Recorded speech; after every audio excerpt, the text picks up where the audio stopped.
Leo tupo hapa kwa ajili ya mafunzo kwa wasimamizi wa vituo na wasimamizi wasaidizi wa vituo, ambapo mtakuwa na jukumu la kutekeleza shughuli za uchaguzi ipasavyo kwa ngazi ya kituo. Mafunzo haya yanajumuisha wasimamizi wa vituo na wasimamizi wa vituo 1872 watakaofanya shughuli za uchaguzi katika vituo 608 vilivyopo katika kata 24 za halmashauri ya wilaya ya Kyerwa. Nimearifiwa kwamba mada mbalimbali zitawasilishwa, ambapo pamoja na mambo mengine mtapata fursa ya kubadilishana uzoefu na kujadiliana namna ya kufanikisha uchaguzi katika maeneo yenu na kujadiliana namna ya kukabiliana na changamoto mbalimbali zinazoweza kujitokeza katika hatua mbalimbali za zoezi la kupiga kura na kuhesabu kura.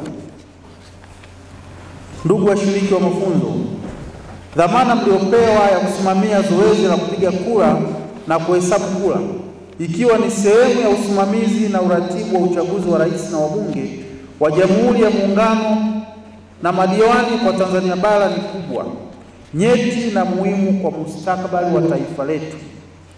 Hivyo mnategemewa kuzingatia sheria, kanuni na maelekezo mtakayopewa hadi hapo tutakapokamilisha jukumu hili la uchaguzi mkuu. Wote tunafahamu kuwa uchaguzi ni mchakato unaojumuisha hatua na taratibu mbalimbali za kikatiba na kisheria ambazo hupaswa kufuatwa na kuzingatiwa, hasa katika ngazi ya kituo, ambapo mchakato wa kupiga kura na kuhesabu kura huendesha na hatimaye matokeo ya uchaguzi wa kiti cha rais, ubunge na udiwani ndio yanapoanzia. Hatua na taratibu hizo ndio msingi wa uchaguzi huru na wa haki, na hatimaye kupunguza au kuondoa kabisa malalamiko au vurugu wakati wote wa mchakato wa uchaguzi. Nachukua nafasi hii kuwaasa kuwa pamoja na uzoefu ambao baadhi yenu mnao katika uendeshaji wa uchaguzi, msiache kusoma katiba, sheria, kanuni, taratibu, miongozo na maelekezo yanayotolewa na tume. Jitahidini na mjiepushe kuwa vyanzo vya malalamiko kutoka kwa vyama vya siasa, kwa kushirikiana vyema na mawakala wa vyama vya siasa watakao kuwepo vituoni kwa mujibu wa sheria. 3, fanyeni kazi kwa ushirikiano kama timu ili kufanikisha uchaguzi katika vituo mtakavyopangiwa. 4, hakikisheni vifaa vya uchaguzi mtakavyokabidhiwa mnavihakiki na kuvikagua kabla mjakwenda navyo vituoni.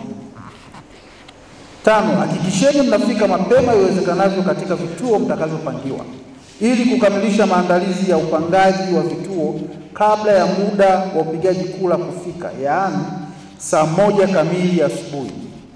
6, ninyi ndio watendaji mnaokutana na wapiga kura, hivyo hakikisheni mnazingatia unadhifu, lugha nzuri na kutoa kipaumbele kwa wapiga kura wenye mahitaji maalum watakapofika kituoni, kwamba tangu siku ya uteuzi wenu ninyi ni watumishi wa Tume Huru ya Taifa ya Uchaguzi katika utekelezaji wa majukumu yenu ya uchaguzi. 2, kwamba utendaji na uwajibikaji wenu kwa kipindi chote cha utumishi wenu kwa tume mtawajibika kwa Tume Huru ya Taifa ya Uchaguzi na sio kwa mamlaka nyingine, isipokuwa kama jambo hilo litahitajika kwa mujibu wa sheria nyingine ya nchi. 3, kwamba taarifa zozote za uchaguzi zinapaswa kutolewa kwa tume kupitia kwa msimamizi wa uchaguzi na sio vinginevyo. 4, simamieni viapo vyenu vya kutunza siri na kujitoa au kutokuwa wanachama wa chama cha siasa katika kipindi chote cha uchaguzi. Hivyo, katika utekelezaji wenu wa majukumu, zingatieni matakwa na masharti ya kifungu hiki ili kuepuka kuonekana mnawajibika kwenye mamlaka nyingine tofauti na tume katika kipindi hichi. Kwa kadiri tulivyopewa mafunzo haya, mimi naamini tutaenda kusimamia vyema. Tutahakikisha kila hatua tulioelekezwa tunaifuata kwa kadiri ya miongozo na taratibu tulizopewa.